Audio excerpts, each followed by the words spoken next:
పొద్దుటూరు పట్టణంలో 2008లో 2018లో దాదాపు 2200 మందికి పట్టాలు ఇచ్చి స్థలాలు చూపారు.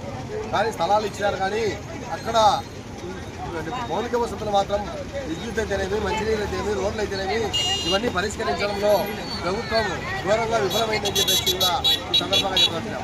అనేక రూపాల్లో శాంతియుతంగా ఆందోళన చేసినాం. దాదాపు 10 సంవత్సరాల నుంచి కూడా అనేక రకాలుగా పేదలందరూ కూడా ఆందోళన చేసి వినతిపత్రాలు ఇస్తున్నారు తప్ప సమస్య పరిష్కారం కాలేదు.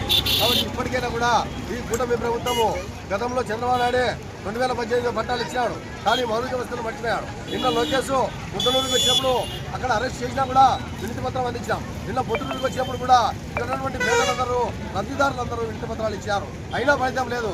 ఇదే పద్ధతిలో ఇదే పరిస్థితిలో కొనసాగితే రేపు కలెక్టర్ ఆఫీసు దిగ్బంధం చేస్తాం, కలెక్టర్ ఆఫీసు బీగాలేస్తామని చెప్పేసి కూడా ఈ సందర్భంగా చెప్పదలుచుకున్నాం. ఇది మేము ఇచ్చిన అర్జీలన్నీ కూడా కిందికి పంపిస్తున్నారు. అక్కడ నిధులు లేవంటున్నారు. లోకేష్ పెడితే లోకేష్ నుంచి ఎండీ ఆఫీస్కి వచ్చాయి. ఎండీ ఆఫీసులో నిధులు లేవని చెప్పేసి ఇట్లా రాస్తున్నారు. కానీ కలెక్టర్ గారు చొరవ చేసి కలెక్టర్ గారి సమస్యను పరిష్కరించాలని చెప్పేసి ఈ సందర్భంగా హెచ్చరించదలుచుకున్నాం.